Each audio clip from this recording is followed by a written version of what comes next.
Hey there everybody, hope your day is going well. Jacato Old Soul Gaming here, and welcome back to another Thoughtful Thursday. Now, for this one, I'm going to go through some more tales from retail. I really don't want to talk about Burnout Karen again, but, hell, it's about a week until that Thoughtful Thursday comes out, so, hell, maybe people want to hear more stories about Burnout Karen. Well, I really only have one big story to tell, but yeah, I'll leave that for another day.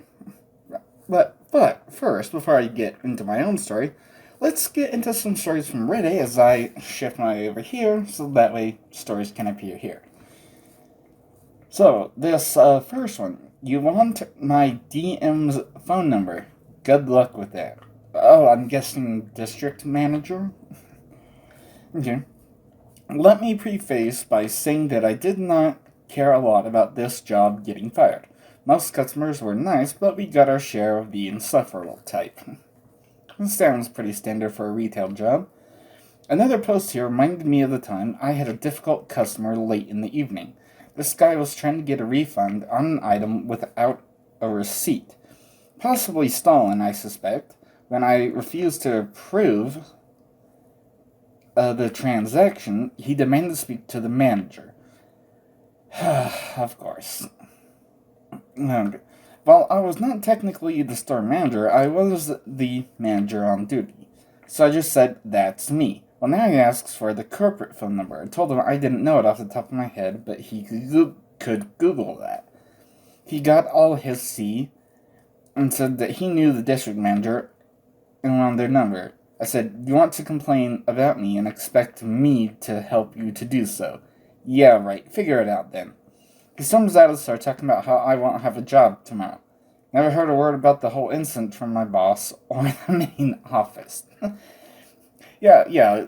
Whenever someone says, "Oh, I'm talking to someone higher up than you," you never really hear about it, unless it's a legitimate complaint. Because I've seen because when I was working a pizza joint, the one good manager there, he's just, if I hear a complaint, if it's legitimate, I'll talk to you about it. But if they're just blowing hot air, you won't even hear about it. And honestly, that's most likely what has happened. They were just blowing hot air, and who knows, maybe corporate heard about it, or maybe, as you suspected, it was stolen. Then, yeah, but they just, wrote it off as, oh, whatever, this guy's full of hot air. But what gets me is that this dude said, that he knew the district manager and wanted their number. If you know the district manager, wouldn't you already have their number, dipwad? Wow. Okay, well, let's move on to the next story. Okay, so young mom and her child come in at nearly midnight. Oh, God, I hate those last-minute jackasses. Because, when I worked at Walmart, it was a 24-hour thing, except for, Christmas. They would close Christmas Eve and then open Boxing Day, which is the day after Christmas. And, these last-minute jackasses are just something else. Okay, this happened just last night at work. So I'm Australian and work overnight for a service station supermarket. A good job that pays well for a jaded, world-weary, near 40-year-old with no real direction in life. This young mother, early 20s at the oldest, comes in just before midnight with her child, maybe 3 or 4 years old, to pick up some dog food and children's Panadol? Explaining why the kid is awake explains why the kid is awake slowly and a little bit sooky and sad looking. I'm guessing that's some kind of NyQuil type thing that's safe for kids. They come up to the counter, she pays for her purchases, and her son holds up his stuffed Pikachu toy and says, "Choo choo," in the sad tone kids usually use when they aren't feeling well. Look down at him and just go, "Pika Pika," and the kid's face lights up and he starts talking about his favorite Pokemon. I think he misspelled Pikachu, Squirtle, and 3 others I've never heard of. And asking you what my favorite Pokemon is. Charizard, if you're wondering. Also, I haven't really played it since Gen 3, hence my ignorance about his other favorites. Yeah, fair enough. And it just made my night seeing this poor kid who wasn't feeling very well perk right up about Pokemon. Even got a smile and a thank you from the mom for listening to him talk about Pokemon for a minute. Oh, okay, so this isn't a bad story. It's like, oh, hey, things look kind of down, but hey, let's be happy. I like stories like that. Okay, so, let's see. Oh boy. This should be, this one should be interesting. It's called Best/Worst Insults from Customers. Okay. Okay, one. You've ruined my Christmas because I refused an alcohol sale for no ID. I just smiled and said, that's fine. It's the law. Because, well, okay, working rent-a-cop, there have been new people coming in to, like, potentially have a job, like, not as rent-a-cop, but as, like, an employee of whatever company I'm essentially secretary with a badge. They come up and just, hey, I'm here for my interview, and like, my standard, okay, you're here for an interview, need to see your ID. I don't bring my ID with me. Why the hell not? You always bring your ID with you, no matter where you are or where you're going, so that way, you can always identify yourself, or you can be, or like, let's say you drop your wallet, you have some money in it. If there's no ID in there, how in the hell is anyone going to get that money back to you, especially if you need it? And there's so many other situations where you would need to have your ID on you. Why not just have it on you at all times when you leave the house? Period. Yeah, but...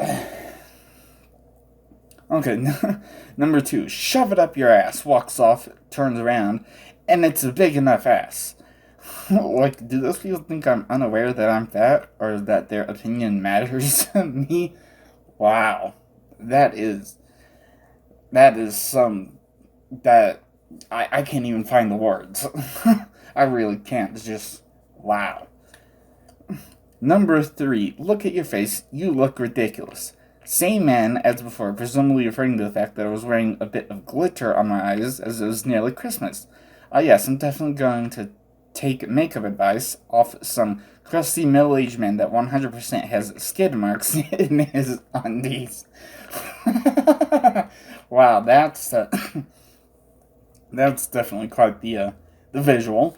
But actually, my mother used to work Walmart as well. I mean, we didn't work the same store or anything, but she like did her makeup with some glitter in, and like apparently some customer was just like yelling at her and then said, "I hope some of that glitter falls out into your eye and cuts it open." And my mom's just smiling, just, well, that hasn't happened yet. And the guy's just, yeah. Yeah, when you kill them with kindness, they you almost visually have a, like, see them having a mid-stroke. Okay. So number 4, it's an abuse of power for refusing an age-restricted sale because no ID. I inquired as to what sort of power the customers felt I had. Yeah, again, it's the law. You need to have an ID, maybe not for, like, alcohol purchases, but for, like, certain R-rated films. You definitely need to have an ID in order to purchase that. And they cannot actually sell it to you unless they see your ID. I mean, hell, even, like, every now and again when I go down to the store, they need to see my ID. It's just, oh, here's the front of my ID. Oh, here's the back. You need to scan that little thing. Boom, done. Yeah, and plus, unlike some of these dipwads, I actually have my ID on me at all times. At least when I'm outside the house. At home, nah. It's sitting somewhere, wherever the hell my wallet is. I don't know. I'm always changing where I set it down. But yeah. Okay, so let's see.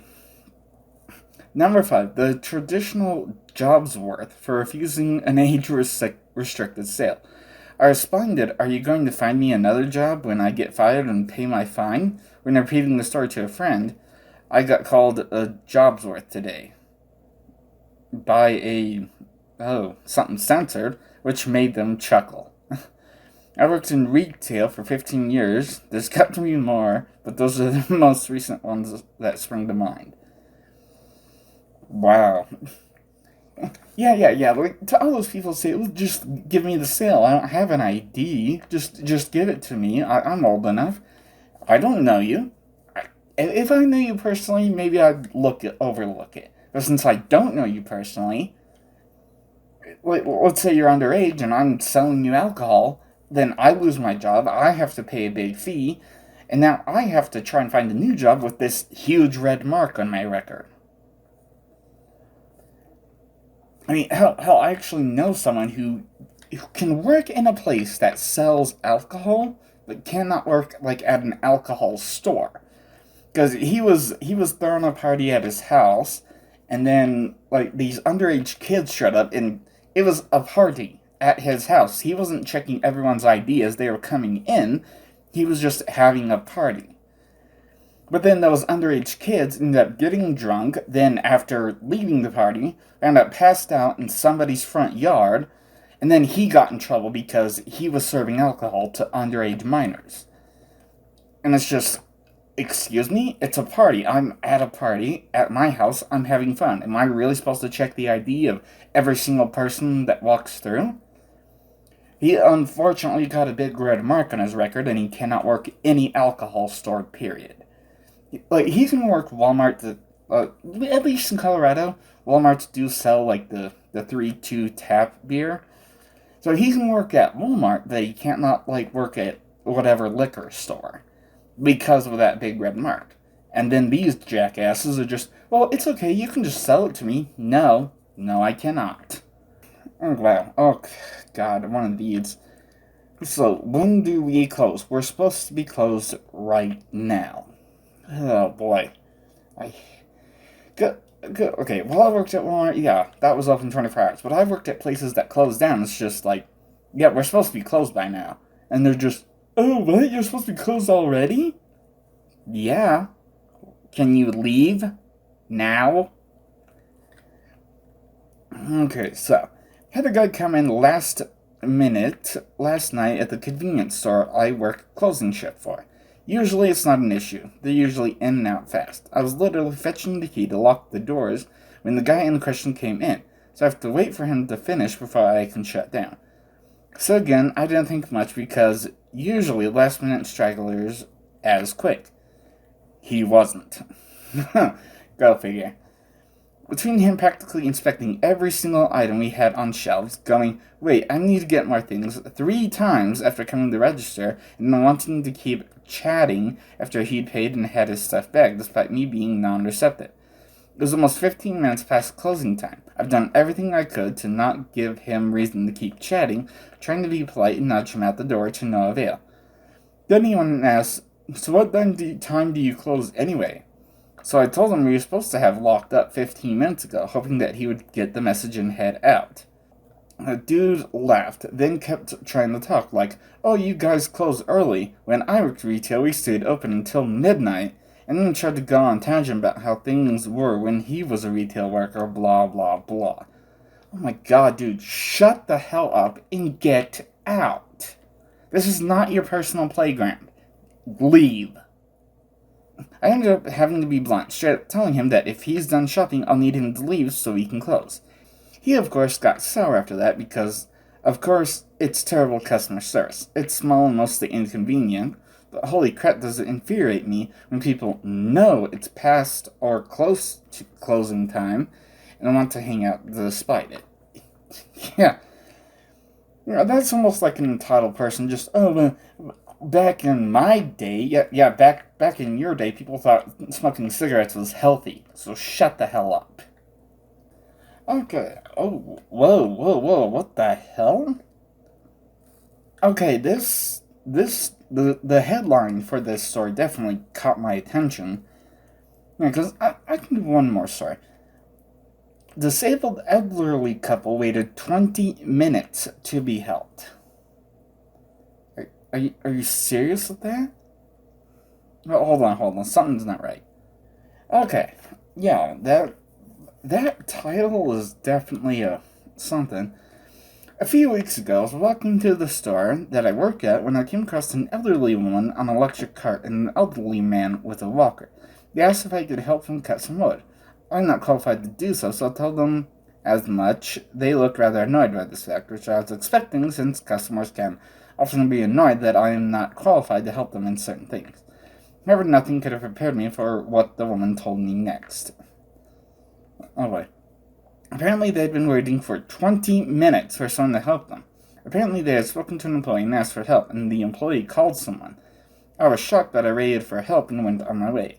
9 minutes passed, and I re-entered the store and saw the couple coming to the front. Being a decent human being that I am, I asked if they had been helped. The woman sharply replied no, told me that she wanted to speak to a manager. Now, I was thoroughly pissed off. No one had come to help this disabled elderly couple. As I walked with them to the manager and was apologizing profusely for how they had been treated, the wife enlightened me about some other things, namely that the employee who had radioed for help was aloof and dismissive the whole time.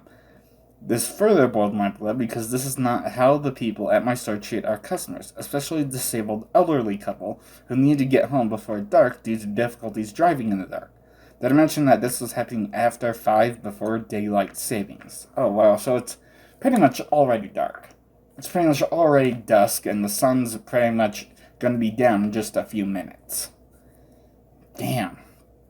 In her infinite kindness, the woman told me that she would tell my manager that I was not at fault here. She told me I am so angry right now, but I don't want you getting in trouble for something you didn't do. Okay, so definitely not a Karen couple, just a pissed off couple. And, well, arguably it's justified. Okay, so once we arrived at the manager, the woman was very frank and angry. She unloaded about the horrible customer service and even said, "The boy who brought us to you is the only person who even tried to help us, and he isn't even qualified to." The manager radioed one of the other managers to help the couple cut some wood. It was a few weeks ago, and my blood still boils over the treatment of this couple. All they wanted was some wood cut, and they were treated appallingly. And even though they were made, they still went out of their way to make sure that I wasn't thrown under the bus. Their willingness to do anything other than give us a horrible review will make them candidates for sainthood. And I really hope that the managers find out who that disrespectful employee was, because I think a firing is in order. Maybe not quite a firing, just more of a reprimand, I guess you could say. Because, yeah, like, Walmart, there's no wood cutting, but, like, if someone needed help in a certain department, because, I mean, hell, when I did maintenance and I was running around all over the entire store, just mainly emptying trash, there was, sweeping and mopping, other, like, spill cleanups, things to do. Yeah, it was... Yeah, sometimes I would swing by the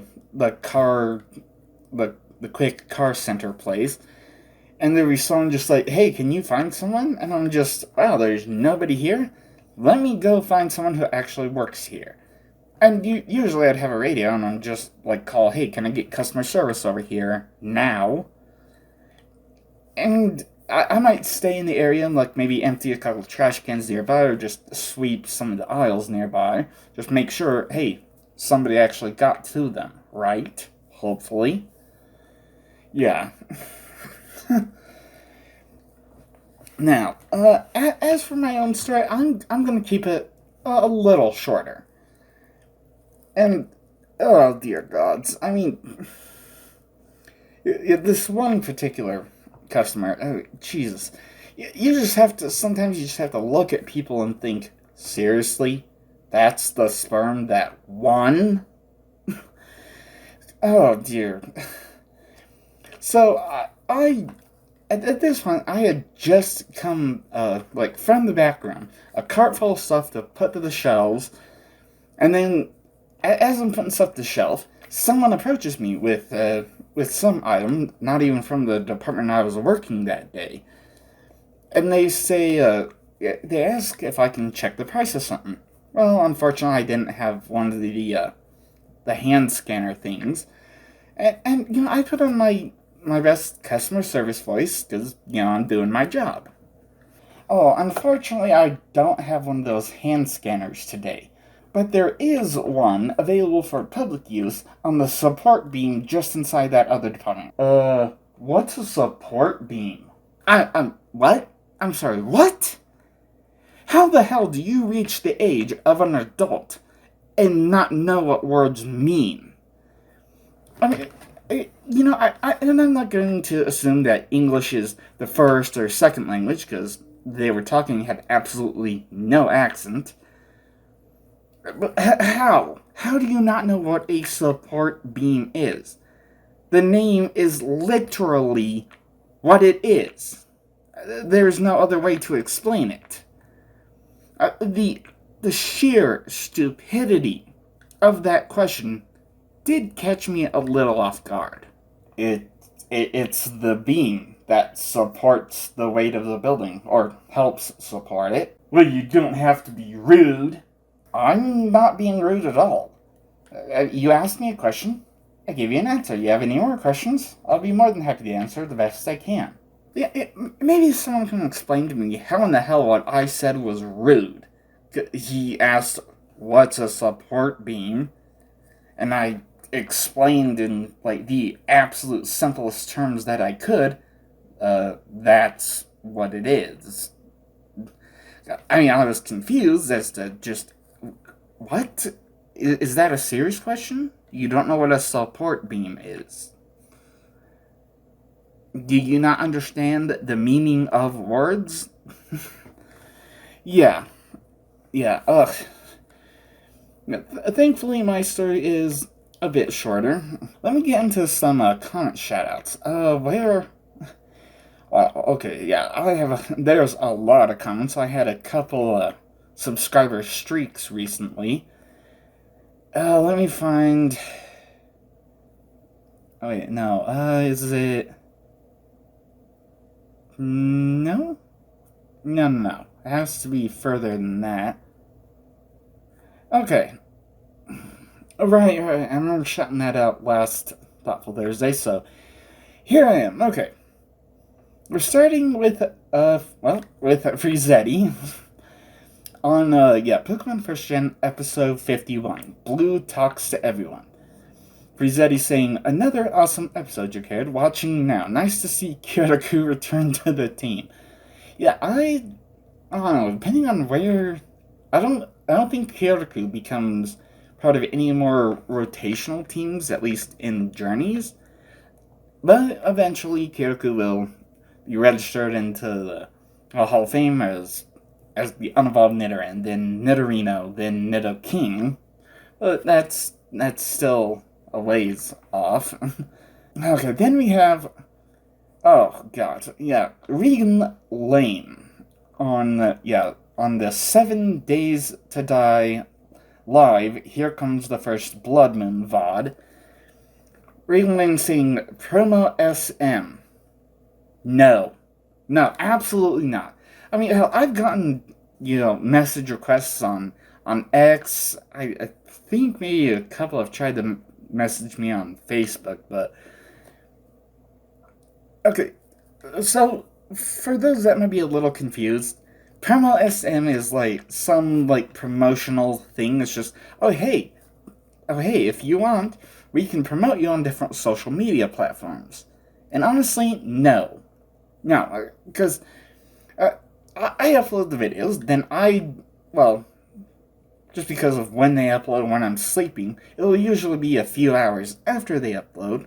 I'll share them to X Twitter, and then I'll share them on my own personal Facebook.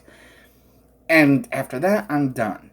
I don't need 500 different social media accounts to try and promote myself. I will get there when I get there, and honestly, the way you're promoting, the way that Promo SM looks, it looks like a scam. It's like, oh hey, go with us, we guarantee we'll get you money. That if something sounds too good to be true, it is. Because there's no magic wand that you can just wave and then all of a sudden get a whole bunch of viewers and a whole bunch of subscribers and likes and comments and all this other crap. The way the YouTube algorithm works is, YouTube actually likes me a lot better when I upload more than one video a week. But yeah, that's another story for another day. I mean, eventually, I'll get to uploading more than just one a week, but, well, first I have to finish the Secret Sixth game, then I have to get the massive project for Intermediary Vlog 5 done.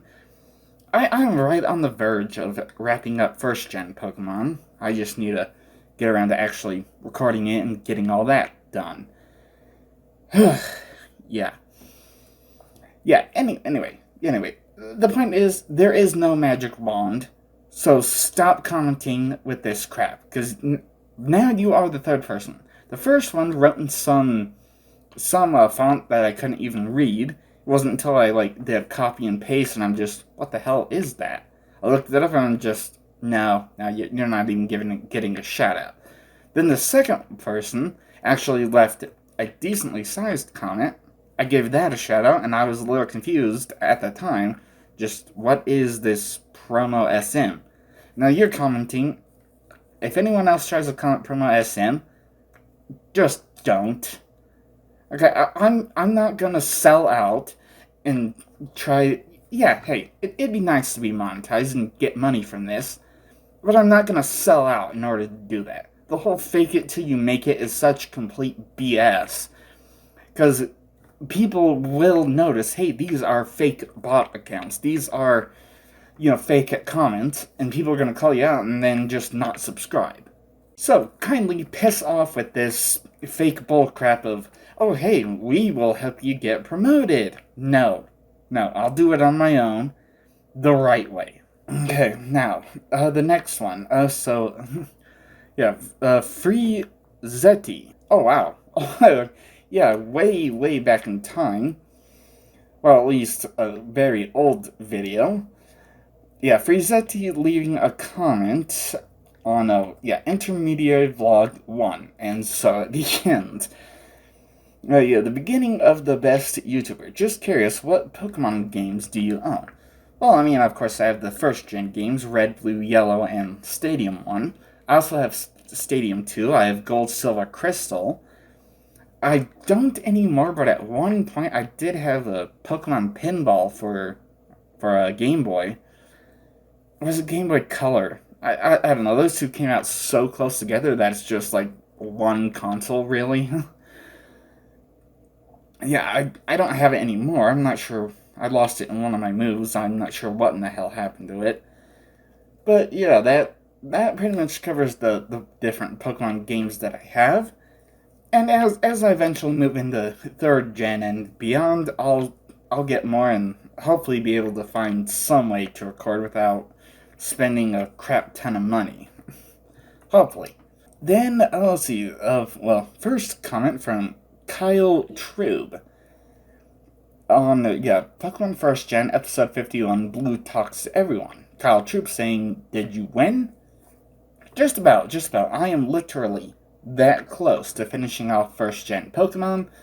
Then once I get all the reviewing done, I can get started on 2nd Gen Pokemon while the Supercuts render out. God, I've only gotten 2 Supercuts so far. I need to get more. Then, it's like, we're switching back and forth between Frizetti and someone else. This time, Frizetti with a comment on Wild Wednesday 22. Yeah, the Pokemon theory of whether or not the rival joined Team Rocket in First Gen. Frizetti says, good theory analysis. Oh, thank you for that. Then, then Yetia on, Thoughtful Thursday 17, ending an era, with Yetia saying, have you revealed the secret 6th game yet? No, I won't reveal that until Intermediary Vlog 5. I did mention it a couple times in Morrowind when I was just. I forget if it was the beginning talk or the after talk. It just kind of came up in, well, a few videos. And I'm just, well, wait, I don't need to call it the Secret Six thing, because by the time Morrowind actually starts, I will have revealed it. So, yeah.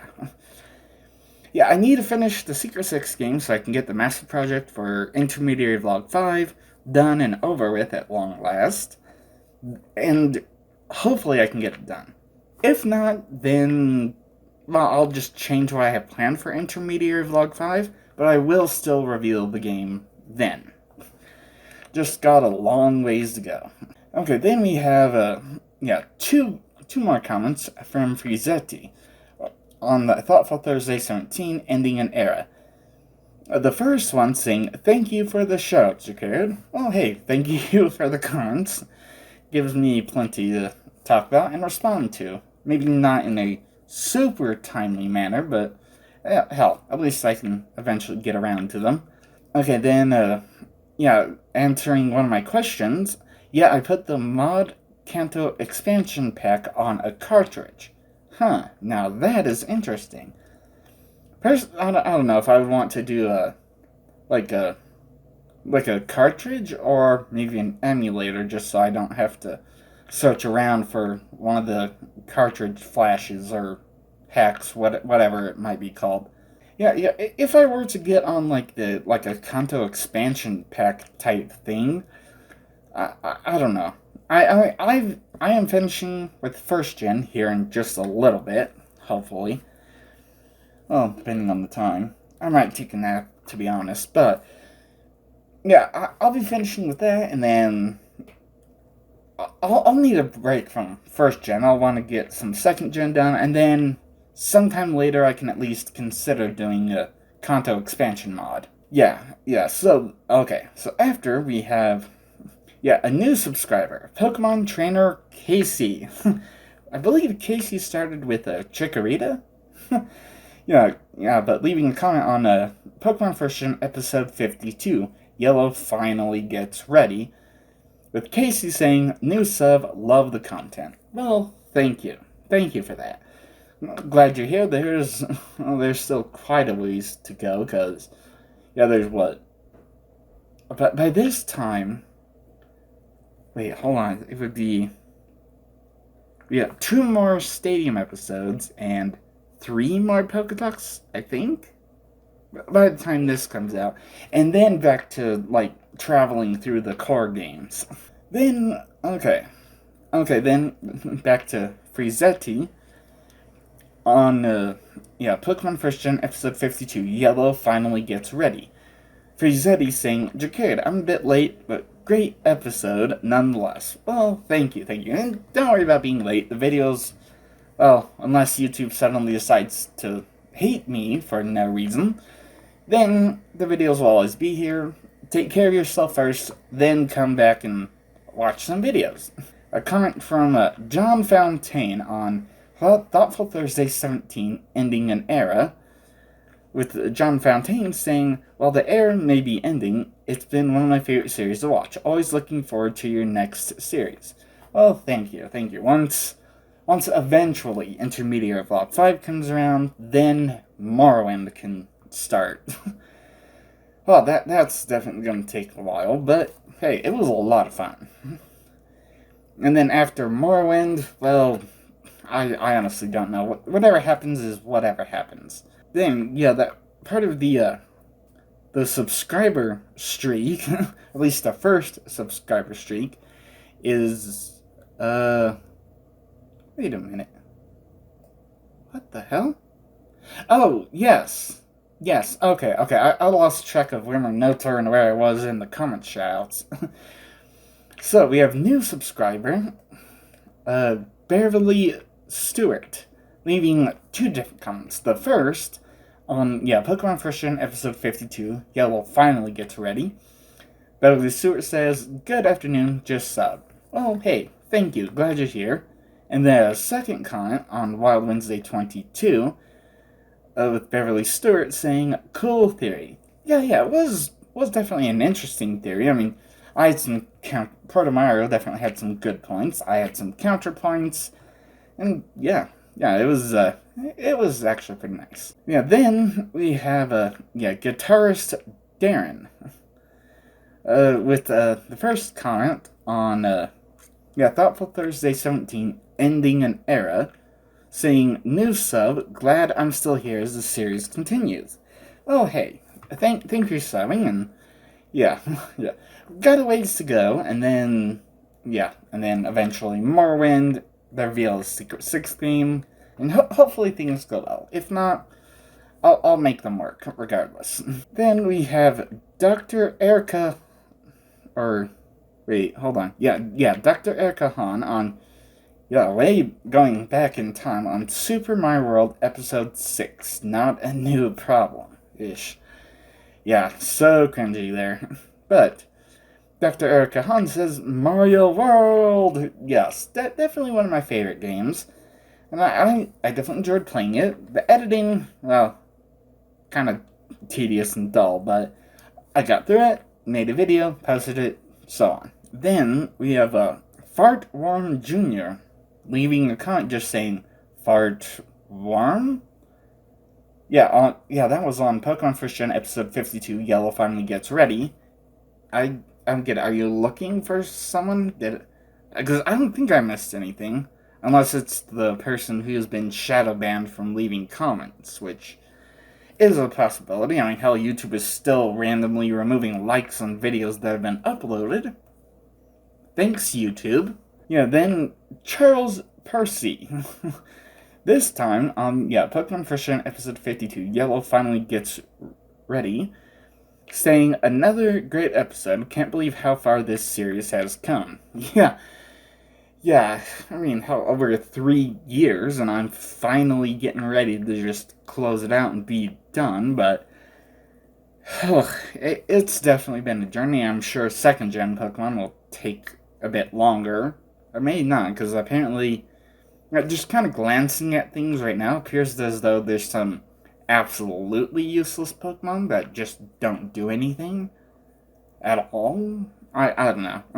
I will see eventually. So, let's see. After that is Dr. Reed Adamson on Thoughtful Thursday 17. Ending an era. Dr. Reed saying, good stuff, so. Well, thank you. Thank you for that. Hope you stick around, because there's, well, at least with Thoughtful Thursday, there's always something I can do. While Wednesday, I don't know. If I ever actually run out of content there, it might go on hiatus for a while. But, hell, we'll see what happens in the future. If that day actually comes, then it comes. Then we have, what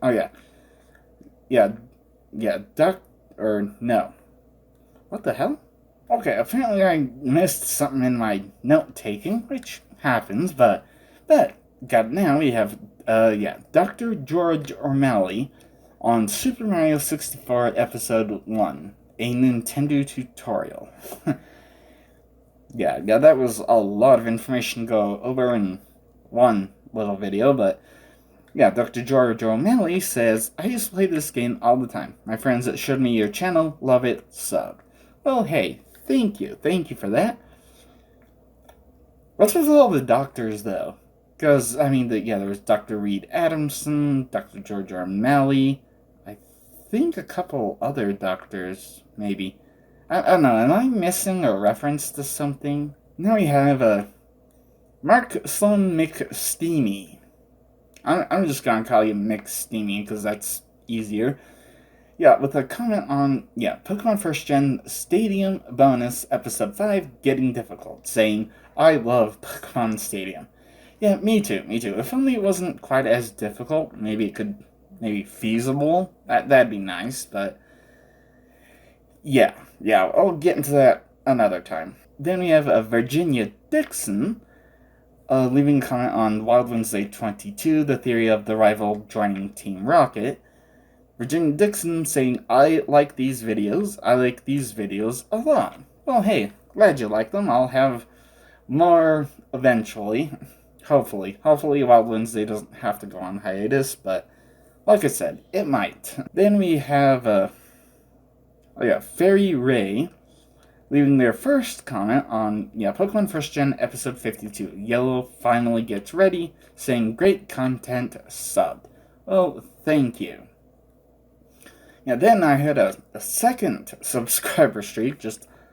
Honestly, I do not know where everyone has come from. Because, as far as I can tell, no one else has mentioned me or, giving me proper shoutouts. And then, like I said, the second subscriber streak, Denny Duquette Jr., with a comment on Pokemon First Gen, episode 52. Yellow finally gets ready, saying, new sub here.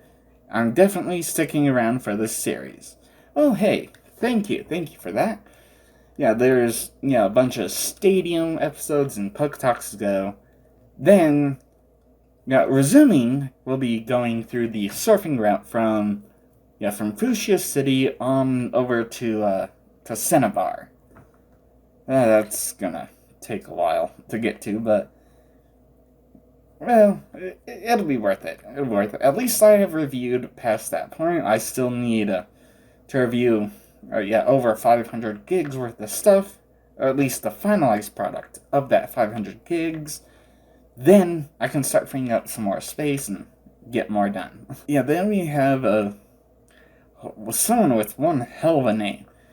Gaiosloth Maniac on, Pokemon First Gen PokeTalk 13. A fiery PokeTalk. Just saying yes. Well, hey, thank you for that comment. Then, someone with an even longer, more complicated name. Let's see. Parco Folgore Italian Mog Maxer. I'm just going to call you Parco Folgore, just to make it easier on myself. But with a comment on, Pokemon First Gen PokeTalk 12, much later than expected, saying, I love Gengar. Yeah, me too. I quite enjoyed Gengar, even if the learn set is a little, it's still a really, really nice Pokemon to have. Dream Meter Hypnosis, it's kind of like a dual move combo. You need one in order to use the other, but still a fun time. And then there's a second comment from Mark Sloan McSteamy, this time on Wild Wednesday 22, the Pokemon Theory where Rival joined Team Rocket, saying, nice video, dude. Well, thank you for that. Then, soon after uploading, there was, a comment from Frizetti on, Frizetti was the first to comment on Pokemon First Gen episode 53, the ultimate catching montage, saying, wow, over 3 hours of Dracariad. Yes, that is...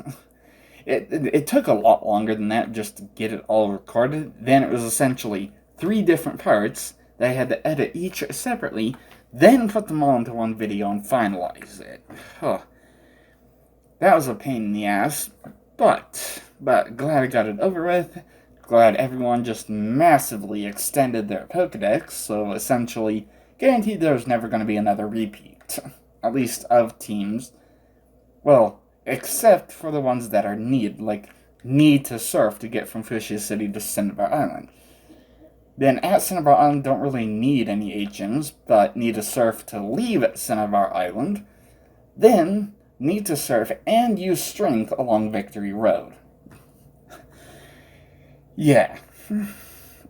So certain Pokemon are needed, but hey, at least the Pokedex is over 80. Then we have a double comment from Pentel Micron. On Pokemon First Gen episode 53, the ultimate catching montage, saying, yo dog, what's for dinner? Love the content and keep it up. You ready for Dr. Toxic Gaming's Metroid videos? I am looking forward to Morrowind. By the way, love Griggle. Okay, let's start with the simple things. What exactly is Griggle? Or is that... Is that supposed to be something else? Like, maybe you misspelled something? Please, let me know, because I'm confused about that. As for what's for dinner, I don't know. I gotta record the Pokemon First Gen finale. Honestly, I might take a nap before that, but... Yeah, I might. As for what's for dinner, I don't know. Once I wake up and once I roll out of bed and then wake up, I'll eventually decide what for dinner. I don't know. I'm thinking the local breakfast place nearby because it's been a while since I had some good sausage, eggs, pancakes, hash browns, and all that good stuff. Okay, love the content, keeping it up. Thank you for that. As for Dr. Toxic Gaming's Metroid videos, I have no idea who Dr. Toxic Gaming is, and Metroid is. Did you spell Metroid? Hmm. Yeah, I have no idea who that is or the videos that are going up, so hey, good luck to them. And looking forward to Morrowind, yeah. Me too. It was a very, very fun time. I was so glad to be playing that again. And hell, I beat the whole thing, and now it's just collecting all 1.12 terabytes are collecting virtual dust until it eventually gets uploaded. Making a return, top fan Snorlaxer, with a comment on the Super Mario World Supercut saying, "It's been a while, Jakir, still loving your series." Oh hey, glad to see you. I mean, hell, let's see, there's what? Yeah, well, you, Snorlaxer, Wei Chun, Icy Roserod, and Frizetti. Wei Chun and Icy Roserod I haven't seen for a while. Hey, I do hope everything's going okay. Unless of course you changed your handles to something else, because that has happened. I don't go through and keep track of everyone's handles. Just thank you for the comment. I'm busy, so I'll just take a quick screenshot of whatever handle you have right now, and go from there. And then we have Frizetti saying this time on Pokemon First Gen Stadium Bonus Episode 7, beginning the Gym Leader Castle. Frizetti says, "Great video. Will you eventually do round 2? Not in its entirety. Round 2 is essentially the same thing, except impossibly more difficult. So, yeah. I'm just gonna catch the tail end of round 2, where I'm fighting the final battle in the finale of the Prime Cup, and then battle Mewtwo, get Surfing Pikachu, and honestly, most of the time of the finale will probably just be spent playing that Surfing Pikachu mini game in the yellow cartridge. It's going to be, it has been a chore, and it's going to be such a relief to finally have it done at long last. Okay, the final comment here, or at least for now. This one is from Snorlaxer on, Pokemon First Gen Stadium Bonus Episode 7, beginning the Gym Leader Castle. Snorlaxer says, "Awesome video, can't wait for the rest of Gym Leader Castle." It was definitely fun. A nice journey. Yeah, by this time, I've only got 2 Stadium episodes left and 3 PokeTalks before getting back into the core series of making the journey to get the badges and then eventually get the Elite Four and blah blah blah. Yeah, but even though there's 2 Stadium episodes left, one is the final of the Gym Leader Castle going up against the Elite Four and the rival, and then the next one will be I don't know, is it the Kids Club or the Kids Corner? Well, whatever the hell it's called. I don't know off the top of my head. But yeah, those are coming along with a few more PokeTalks, and look forward to seeing you and Frizetti and everyone else there. Yeah, that is all the comments that I see for now. I'll get into, even more comment shoutouts on the next Thoughtful Thursday, and I will see you there. Now, if you have any ideas for a Thoughtful Thursday, put it in the comment section down below. I'll give it a quick look and do a Thoughtful Thursday on it some point in the future, at least. I'll see you there. Thank you all so much for watching. Don't forget to smash that like button, subscribe if you haven't, hit the bell so you can always be notified whenever I upload another video. And of course, have fun.